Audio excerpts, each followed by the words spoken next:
Good morning, Sir Lantang, Bu Masni, and friends. We are from Group 15. We will present about the Kingdom of Bima. Now, let me introduce you to our group. Firstly, my name is Austin Aswatokrandoko from 10H Absent 5, and Rustam Effendi from 10H Absent 25. So, first of all, here's some short information of the Kingdom of Bima. So the Kingdom of Bima is established in 7 February 1621. So the Kingdom of Hindu Bima is created in the same time of the Dutch came to Indonesia. Second one, the religion. The religion is from Hinduism into Islam. So firstly, the religion of the kingdom was Hindu, but in the 17th century, the kingdom turned into Sultanate of Islam, and then the king became a sultan. Now, the famous sultan is Sultan Muhammad Salahuddin, because in his life he made some mosque, school, and some organization for the Indonesians' independence. For the job, there are marine, agriculture, and trade. Bima Kingdom became a place of trade and a stopover. The crops that are traded are in the form of soga, sapang, and rattan. Trading is carried out at the ports Bima, Lawadue, and Nangapelo. The traders are also stopped by to prepare supplies to Maluku in the form of food and drinking water. Social structure. There are 3 tribes, which is Prima tribe, Mala tribe, and Minangkabau tribe. The Bima tribe originally a migrant tribe from the Makassar tribe and Bugis tribe who inhabited the coastal area of Bima. They then married the natives and settled as residents in Bima in the 14th century. Other immigrants came from the Malays and Minangkabau tribe. They settled in the areas of Teluk Bima, Kampung Malayu, and Benteng. Now, the year of collapse, it is in 1951. So, the kingdom of Bima ended in 1951 when Sultan Muhammad Salahuddin died.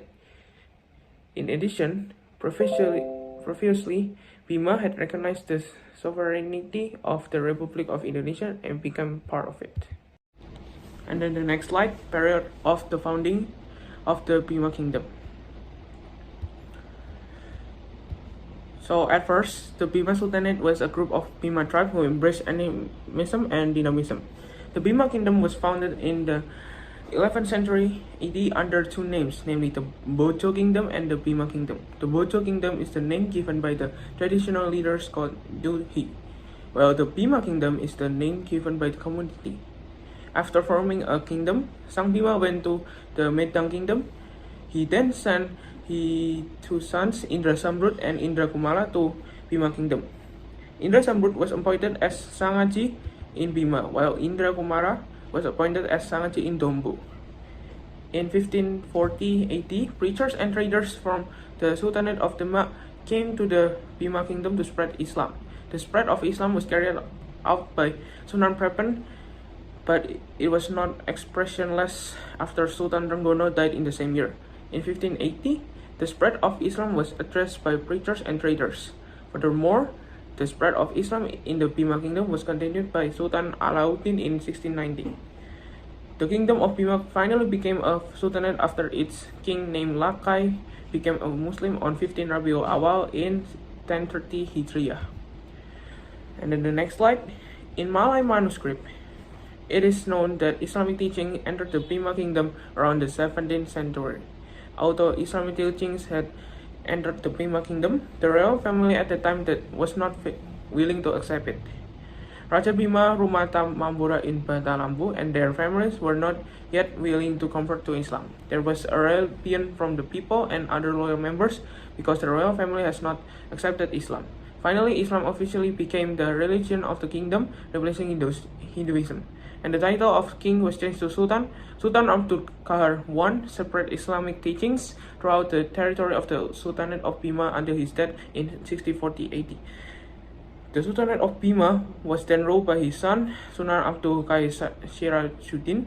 There was a series of resistance carried out by the people of Bima against the Dutch, such as Sultan Jamaluddin, who ruled from 1687 to 1696.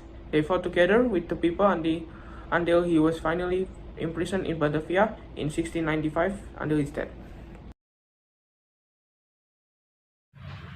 Okay, so for the next is the territory of Sultanate of Bima. In 1938, the territory of Sultanate of Bima narrowed to the agreement with the governments of the Dutch East Indies. The Sultanate of Bima is bordered by the Java Seas to the north and the Indian Ocean to the south. The eastern part is bordered by Manggarai and the western part is bordered by Dompu. You can see the map here.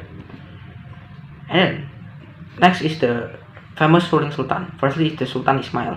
Sultan Ismail is the 10th Sultan of Bima Sultanate. He is the son of Sultan Hamid. His power began his appointment on November 26, 1890. During his reign, the Sultanate of Bima built many mosques. Next is Sultan Abdul Qadim. Sultan Abdul Qadim is the 8th Sultan of the Bima Sultanate. It was in effect since February 1765. During his reign, the Sultan of Bima became the VOC trade monopoly area. And then Sultan Abdul Hamid. Sultan Abdul Hamid is the son of Sultan Abdul Qadim. He reigned from 1773. During his reign, trade in Sultanate of Bima had become a Dutch monopoly. Next is Sultan Muhammad Salahuddin. Sultan Muhammad Salahuddin is the son of Sultan Ibrahim. He came to power in 1915 and changed the state of politics and government. During his reign, he founded Islamic schools in Rabat and Kampus Suntu. He also began war and establishing various organizations fighting for Indonesian independence. Next is the genealogy of Sultanate in Bima. There is many kings that become a sultan in Sultanate of Bima. There's Abdul Qahir, Abdullah Abil Khair Sayyaruddin, Nuruddin Abu Bakar al-Shah, Jamaluddin al-Shah, Hasanuddin Muhammad Shah, Alauddin Muhammad Shah, Kamal Shah, Abdul Qadim Muhammad Shah, Abdul Hamid Muhammad Shah, Ismail Muhammad Shah, Abdullah Abdul Aziz Ibrahim, and the last is Muhammad Salahuddin. Next is the historical and cultural heritage of Kingdom of Bima. First is the Palace of Asimojo. Asimojo was founded in 1888 during the reign of Sultan Ibrahim. This place was used until the reign of Sultan Muhammad Salahuddin. Next is the Palace of Asibo. Asibo Palace was built in 1927 as a temporary residence for the Sultan and his family. This residence was used during the redevelopment of the Asimojo Palace. Next is Sultan Muhammad Salahuddin Mosque. Sultan Muhammad Salahuddin Mosque was built in 1737 during the reign of Sultan Abdul Qadim. The construction of the mosque was continued by Sultan Abdul Hamid. Next is Al-Muaddin Mosque. Al-Muaddin Mosque was built in 1947 during his reign of Sultan Muhammad Salahuddin. The purpose of this construction was to temporarily replace the function of the destroyed Muhammad Salahuddin Mosque. This mosque functioned as the place of worship, preaching, and Islamic studies. The last is traditional dress rimpu. Rimpu is a woman clothing in the form of sarong used by Muslim women in the Sultanate of Bima. It used as a cover for the head and upper body. Rimpu consists of two sets of sarong. The first sarong is used to cover the head so that only the face or the eyes are visible. The second cloth is tied around the belly and used as skirt teacher. Rimpu was first introduced to Bima in the late 17th century. And last is the attitude of Sultan Muhammad Salahuddin. Muhammad Salahuddin was a religious person. Sultan Muhammad Salahuddin was the 14th Sultan of Sultanate Bima. During his reign, he built many Islamic boarding schools, mosques, prayer room, and many more. He was also well known as a religious figure. After that, second is insight and broad knowledge.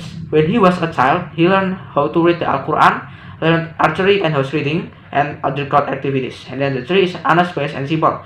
During his reign, he was also known as a people as the honest, wise, and simple Sultan. Many royal problems have been solved in a honest and fair manner. He is also a wise man, choosing the best for the people. Likewise, he is also often known by the people who often do not wear the clothes of his royal royalty, only wear the ordinary clothes like the old people in general. And then the fourth is never give up and to fight for the Sultanate. During his tenure, he fought and moved against the Dutch and Japanese colonials. With his persistent, unwavering nature and devotion to God, he was able to fight against the Dutch and Japanese invaders. And then we showed actualization of the external value that we got from Sultan Muhammad Salahuddin. Firstly, we must be a religious person.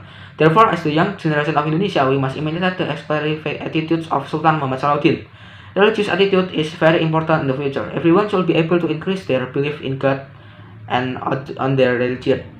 And then the second is have a high academic level. It's not enough to just have a religion. We also have to train and improve our academic and non-academic skills.